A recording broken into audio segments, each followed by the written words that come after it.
नमस्कार भक्तों, स्वागत है आपका जीत साधना के एक और नए वीडियो में।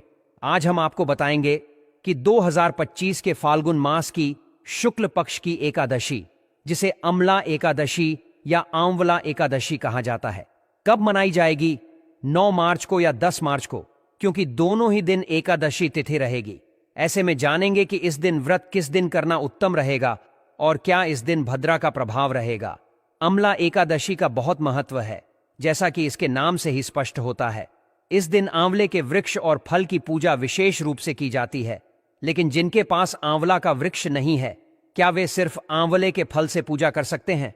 इस एकादशी की पूजा विधि क्या है, व्रत शुरू करने और पारण के नियम क्या हैं, इन सब के बारे में हम आपको विस्तार से बताएंगे। साथ ही इस दिन व्रत करना शुभ रहेगा या नहीं, और यदि आप व्रत रखना चाहते हैं तो इसे कैसे शुरू करें, यह सारी जानकारी हम आपको शास्त्रों के अनुसार देंगे, ताकि आप इस एकादशी का अधिकतम पुण्य लाभ प्राप्त कर सकें। ज्ञान हमेशा शुद्ध और प्रमाणित जानकारी लेकर आता है, ताकि आप किसी भी गलती से बच सकें और अपने व्रत की सफलता प्राप्त कर सकें। भगवान श्री हरि की कृपा पाने के लिए कमेंट बॉक्स में जय श्री हरि या ओम नमः भगवते वासुदेवाय लिखना न भूलें। वैज्ञानिक दृष्टि से भी यह माना जाता है कि जब हम भगवान के नाम का जाप करते हैं या लिखते हैं तो हमारे जीवन में सकारात्मक ऊर्जा का संचार होता है, जो हमें नई सफलताएं दिलाती है। अगर आपको यह वीडियो अच्छा लगे तो कृपया इसे लाइक करें, क्योंकि आपका एक लाइक हमें आगे भी सही और शास्त्र सम्मत जानकारी देने के लिए प्रेरित करता है। अब बिना देरी किए आइए जानते हैं अमला एकादशी के बारे में पूरी जानकारी। इस दिन किस प्रकार से पूजन करना चाहिए और कुंभ की स्थापना कैसे की जाती है, यह भी समझेंगे।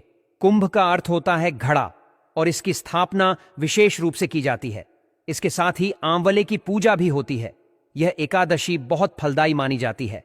अन्य एकादशियों की तुलना में इसका महत्व और भी अधिक है, क्योंकि इस व्रत का फल 1000 गोदान के बराबर बताया गया है।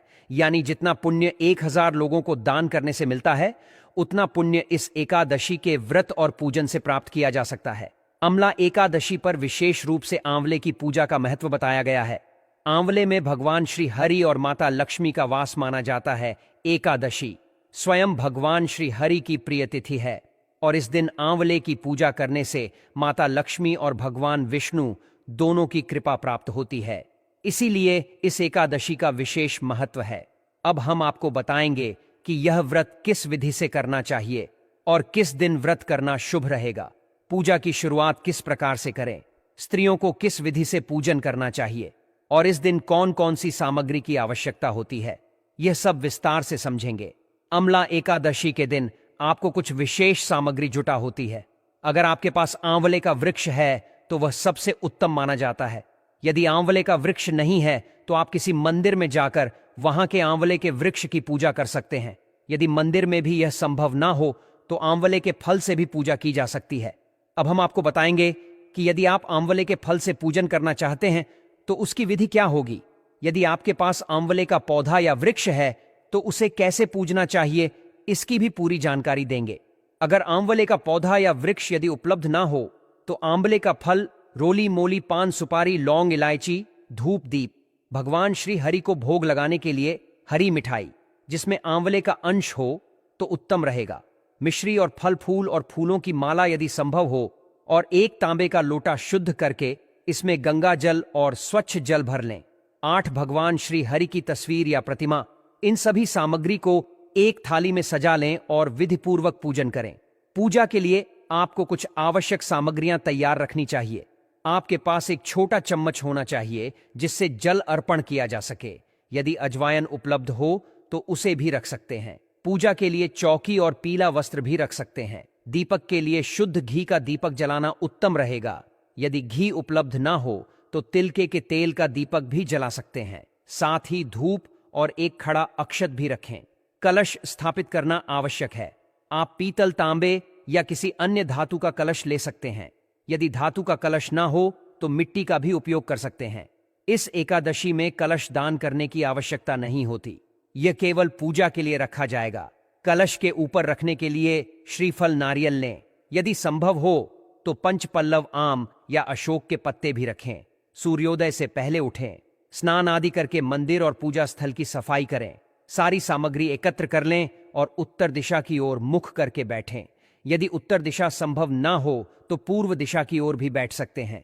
यदि आपके पास लकड़ी की चौकी है तो उसे रखें और उस पर पीला वस्त्र बिछाएं। यदि लकड़ी की चौकी या वस्त्र उपलब्ध ना हो तो आप पृथ्वी पर भी भगवान का पूजन कर सकते हैं। हम हमेशा ऐसी पूजा विधि बताते हैं जिसे कोई भी व्यक्ति कम से कम संसाधनों में भी कर सके। एकादशी का पूजन ऐसा होना चाहिए जिसे हर कोई अमीर हो या गरीब आसानी से कर सके। इसलिए यदि आपके पास चौकी या अन्य सामग्री नहीं है तो पृथ्वी को शुद्ध करके वहीं पूजा कर सकते हैं। पूजा स्थल और सामग्री को शुद्ध करने के लिए पहले गंगा जल या स्वच्छ जल लें, एक पुष्प लें और जल को चारों ओर छिड़क दें।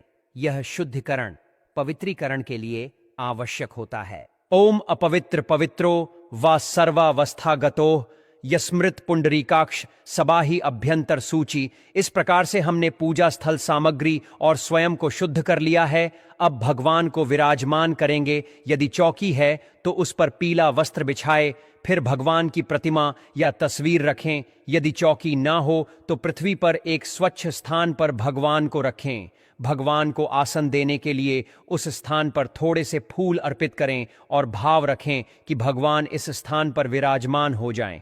फिर भगवान की तस्वीर या मूर्ति को वहां रखें और श्रद्धापूर्वक पूजन आरंभ करें। उस स्थान पर भगवान श्री हरि नारायण को स्थापित कर दीजिए जहां आपने उनकी तस्वीर या प्रतिमा रखी है। अब उनके सीधे हाथ की ओर यानी राइट साइड में आवाले का वृक्ष रखें। यदि आपके पास आवाले का गमला या पौधा है तो उसे